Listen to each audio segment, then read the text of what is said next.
I sure hope you can hear me over the air conditioner, but I had a lot of folks ask me about making those bags, the homeless bags, how I cut them. I'd already shown you how I fold them, and I'm going to show you how I use my rotary cutter simply by lining up a couple of bags. I'm going to press them down.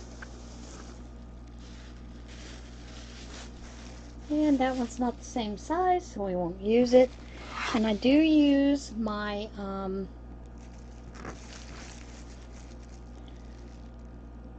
rotary cutter as well as my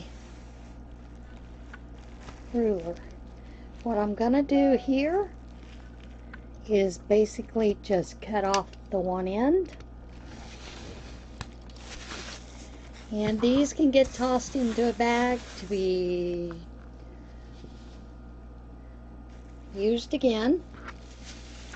Then I take them all the way to the end and I will lay them down and cut.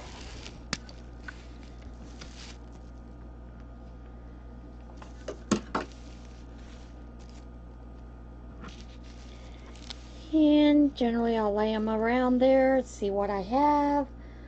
I have 13 inches. So I'm going to go about the middle. And I just do a rough judge with the rotary cutter because it's just easier. And cut midway in between those. And cut about midway in between these. It's roughly 2.5 inches because, like I said, I like the larger bags. Now when you go to tie those together, you're simply going to take your bag, take one end to one, take the other, and generally what I do is I lay them across, reach in, grab this, and tie. And then you will do that with all of your bags. This works for me. And tie. And you will find that you'll get into a rhythm that works for you. Until you can get them all tied up.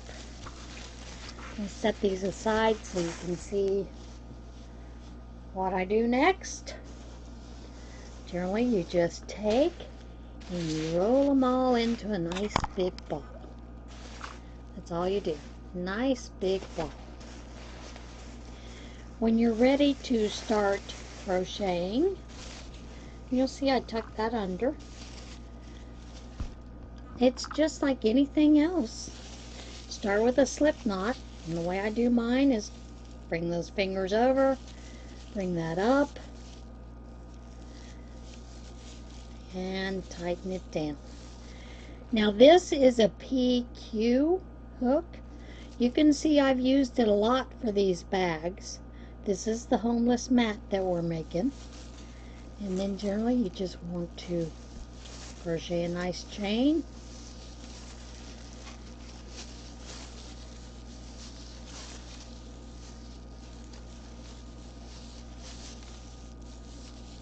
And I'm not going to do a full chain.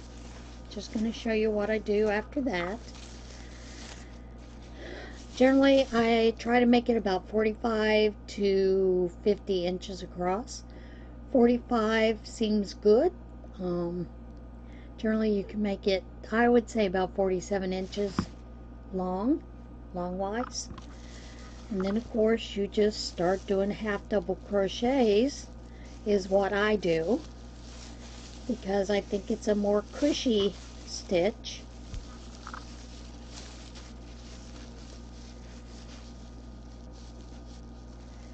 And it's a little bit harder because, you know, it's not yarn.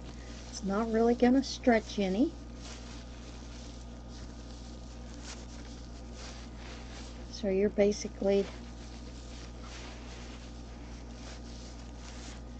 just doing with a somewhat stiffer material. And you see how nice and cushy that makes that? That's very nice and soft.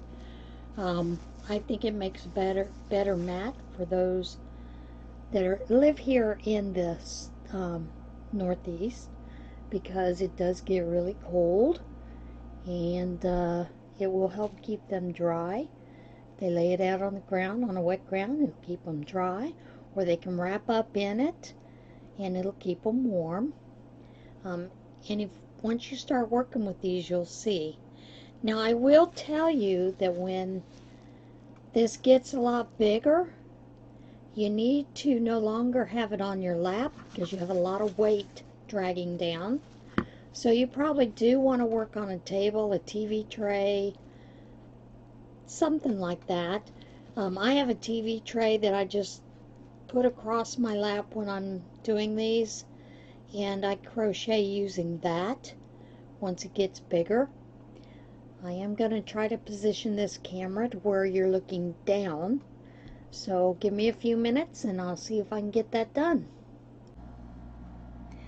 And you're looking down a little bit better. This camera is a little bit harder to manipulate, but just like anything else, you're going to chain one at the end. Oops, didn't get to the end now, did I? And you will see it will rip out if you make a mistake.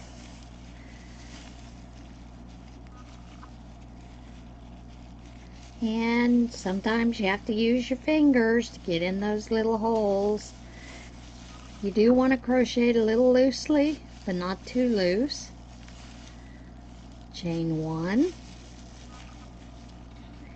And then we're going to yarn over, just like everything else, half double in that first one.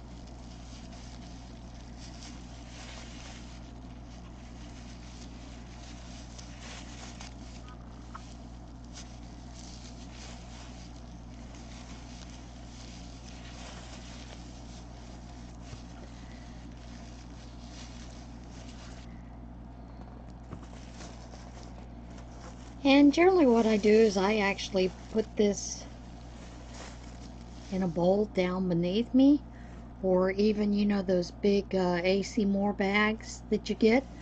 I'll put a ball in it and just let it roll around underneath me while I'm crocheting away. And you're going to do that till it's close to about 6 feet. I know that seems like a lot, and it is. They say you need about 500 bags, but that's basically what making that mat involves. You know, it's a real simple project. You don't have to use a PQ hook. I just choose to use that for myself. I have used I think it's an MP hook. It's the smaller size than this one. I think it's I think it's green, a green handle. You know, don't quote me on that, but I think it's a green handle. And those come out just fine as well. This was just the hook that was readily available at the time, because Chairzilla is trying to kill me again. I get in this bad habit where I'll set things off to the side of the chair and then move on. Yeah, I'm bad about that. But that is basically how you're going to get that done. As you can tell, my craft table is very well worn. This is one of those that had a vinyl cover. I hate it. I'm ready for a new one, but we just haven't gotten a new one yet. Just because we're working on other things right now in the house. But yeah, that is it for showing you how to make those. Eventually we'll get to where we put the handles on. And the handles, you're basically going to go down into the rows to start, slip knot, do like a circle to make the handle, then make your chain. then you'll come back and do singles, or you can do half doubles back and then attach it at a different point. Pretty much the same way. You want to do one on one side, one on the other. Yeah, so it's easier to roll up. And then generally I make some longer ties that I'll attach down deeper into this, about 2 or 3 rows in.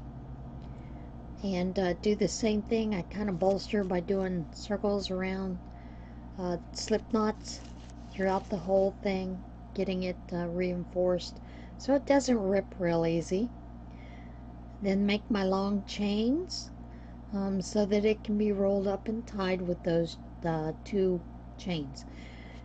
Basically, you're going to have your handle will be more in the center, and that is so that they can carry it on their shoulder. You will have a strap here and a strap here. They're long enough so that when it's folded in half and rolled up, it can be tied so it doesn't come unrolled when they're walking about town or moving about different areas. So that's it in a nutshell. It's real quick and easy. North Carolina's TV station, I think it's WGH something. If you'll put in homeless mat, they have a real good tutorial about how to do it, how to attach those, and I'll put a link down below. So that's it for today's vlog. It's short and sweet, and just wanted to get that shown to folks so they could see how I do that. Like I said, I would advise once it starts getting much larger to actually use some kind of table to crochet it on so you don't have that weight dragging this down. And yeah, that's about it. Remember, choose kindness.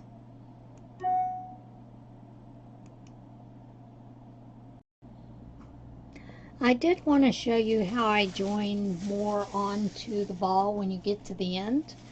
You can do it 2 ways, but generally the easiest way I found is to take the ball yarn and take it through, slip the ball through it, and this is a big one. Generally I would do it when I got closer to the end of a smaller ball, and then you just tighten it and you're ready to work from the next row. The only other thing I wanted to tell you is I have used, in the past, I have used one of those old plastic boy hooks or plastic hooks that you can get. Wooden hooks do okay, but honestly, these clovers are the best for it because they just glide over that plastic. The other plastic, for some reason, those plastic hooks, it just sticks and it makes it even more difficult to crochet.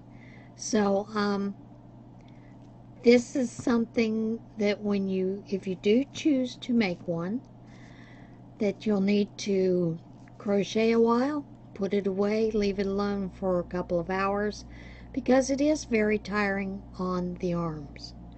You are using more shoulders, more wrist action than you normally would with yarn, because yarn gives a little bit, it stretches a little bit.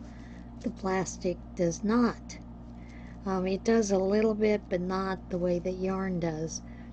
So just remember, don't do a whole big long session. Otherwise, the next day you'll really feel it. Generally, I will do about 30 minutes, put it away for an hour or 2, maybe do another 30 minutes until I get a bag finished, a mat finished.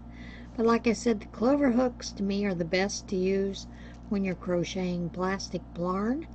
PLARN is what it is called because you're taking the plastic and turning it into yarn. So I did want to add that and let you know about that. So that is the only thing I wanted to add to this. So again, I'll see you guys next time. Bye.